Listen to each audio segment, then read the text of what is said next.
Fala galera que vai fazer a prova do Revalida, tudo bem? Mais uma dica para a prova de domingo. Hoje a gente vai conversar sobre insuficiência cardíaca, mais um tema que é bastante prevalente nas provas de Revalida e você precisa saber identificar qual é o paciente que é portador de insuficiência cardíaca. Qual vai ser o gatilho de insuficiência cardíaca na prova? O paciente pode apresentar um quadro de uma insuficiência cardíaca progressiva ou uma insuficiência cardíaca aguda. São os dois tipos de insuficiência cardíaca que podem cair na sua prova. Insuficiência cardíaca aguda geralmente é o famoso edema agudo de pulmão. Mas em geral cai em questões de insuficiência cardíaca progressiva, aquele paciente que vem com quadro de uma dispneia progressiva, aquele paciente que vem piorando, ficando cada vez mais cansaço aos esforços, e o paciente, quando você vai procurar, vai avaliar a história clínica desse paciente. Na história clínica, o paciente tem outros sinais de insuficiência cardíaca. Então, você vai localizar uma questão de dispneia e você vai procurar sinais e sintomas de insuficiência cardíaca. A presença de ortopneia, dispneia paroxística noturna, presença de terceira bulha, estertores crepitantes, turgência jugular, edema de membros inferiores. Então, tu vai buscar essas informações na história clínica do paciente e você vai confirmar o diagnóstico de insuficiência cardíaca. Eu te pergunto, você precisa de algum exame para confirmar o diagnóstico de IC? Não. Diagnóstico de insuficiência cardíaca é um diagnóstico essencialmente clínico, é um diagnóstico clínico. A gente utiliza os critérios de Framingham, tá bom? A gente utiliza os critérios de Framingham, tá? Os critérios de Framingham basicamente são critérios baseados em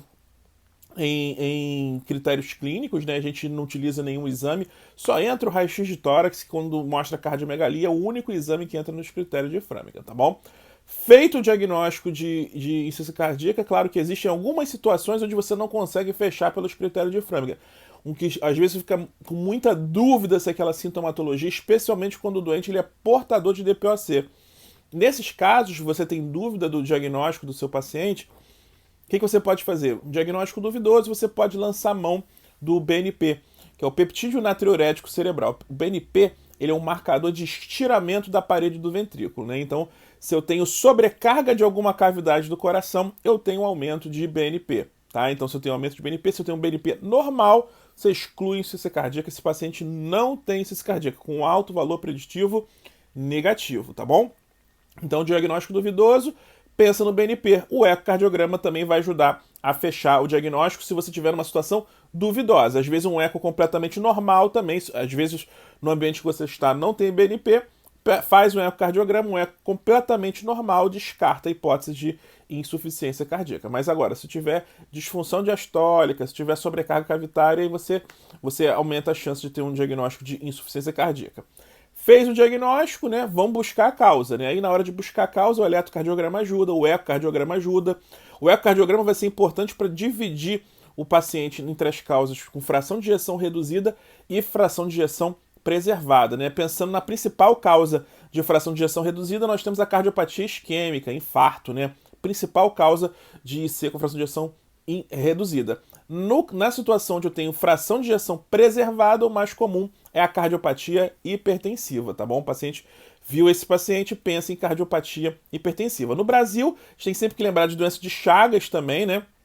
Viu aquele achado clássico lá de bloqueio de ramo direito com M-bloqueio anterior esquerdo, já pensa em Chagas. E como é que eu vou identificar isso no eletrocardiograma? O BRD é aquele sinal que você tem a orelha do coelho em V1, né? Tem o R', né? O QRS é largo, né?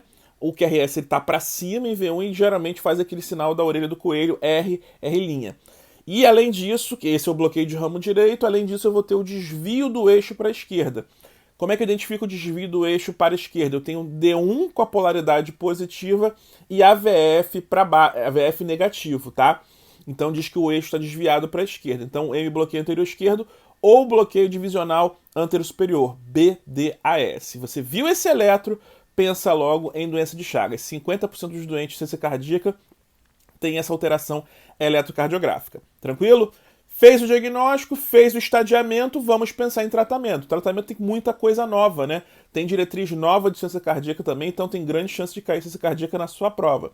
O que tem de novidade de tratamento de insuficiência cardíaca? Primeiro, a gente sempre começa pelas 3 drogas tradicionais. Não pode esquecer do beta-bloqueador, o inibidor da ECA. As diretrizes já começam a deixar você começar logo de cara o sacubitril/valsartana. Você pode considerar iniciar no paciente virgem de tratamento com sacubitril valsartana, eu tenho minhas ressalvas, mas para a prova você tem que saber que você pode marcar isso, né? Então, se o paciente tem lá a questão, começou sacubitril valsartana, é recomendação 2A, tá? Então você tem essa possibilidade sim nas provas. Então, lembrando que é uma droga que segundo as diretrizes, reduz mortalidade, então tem que ficar atento a essa informação. Ele pode te perguntar quais são as drogas que reduzem a mortalidade, tem que ter essa informação na cabeça, tá bom? E se o paciente, após o ajuste dessa medicação que atua no sistema na angiotensina, o beta-bloqueador, o paciente continua sintomático, a próxima droga é a espironolactona. Chegando nesse momento de divisão de tratamento, você tem que abrir o leque, né, as possibilidades, né? Hoje em dia, né, já está sendo advogado o uso da dapaglifosina, da empaglifosina, os inibidores da SGLT2 para o tratamento de insuficiência cardíaca, independente do paciente ter diabetes ou não. Se o paciente já tem diabetes, começa logo de cara, não precisa começar as outras drogas, beleza? Se o paciente não é diabético, o ideal é você começar após o ajuste dessas 3 drogas, tá? Além disso, eu preciso pesquisar 3 coisas. Primeiro ponto, esse paciente continua muito hipertenso. Se o paciente está muito hipertenso e esse paciente, por exemplo, ganhou IECA de entrada, esse é o paciente bom para você trocar pelo sacubitril valsartana.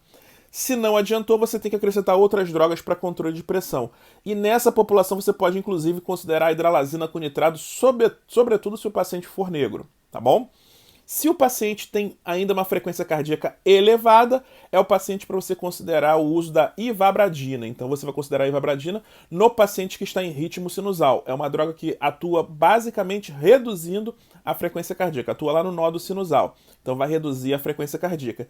E se o paciente tiver QRS largo, aquele paciente tu tem que considerar para ressincronização com a cardíaca. Porque se o paciente tem QRS largo, ele tem bloqueio de ramo.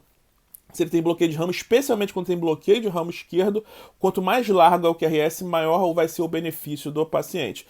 Imagina o seguinte, se o paciente tem bloqueio de ramo esquerdo, o coração no lado direito contrai primeiro. Então contrai o lado direito, depois contrai o lado esquerdo. Então o coração ele não contrai junto, os ventrículos não contraem juntos. Quando eu coloco o ressincronizador, eu coloco um cabo em cada lado do ventrículo. Então os 2 lados do coração vão contrair ao mesmo momento, tá bom? Eles vão contrair ao mesmo momento, então melhora a performance de contração. Essa é a ideia do ressincronizador no tratamento da insuficiência cardíaca, tá bom? Então são essas principais dicas para vocês do ponto de vista de tratamento de insuficiência cardíaca. Lembrando que as drogas que alteram mortalidade na insuficiência cardíaca, beta-bloqueador, IECA, ou sacubitril valsartana ou BRA, o espironolactona, que é o antagonista da aldosterona, ivabradina e hidralazina com nitrato. Tá bom? E a empaglifosina agora também são drogas que afetam mortalidade. Beleza, galera? Era isso que eu queria falar pra vocês. Se você curtiu esse vídeo, deixa o like aí pra gente, compartilha com os amigos e também marca os seus amigos aqui nesse vídeo para eles poderem assistir, todo mundo conseguir aprovação nessa prova do Revalida aí no domingo. Tá bom, galera? Grande abraço e até a próxima. Tchau, tchau.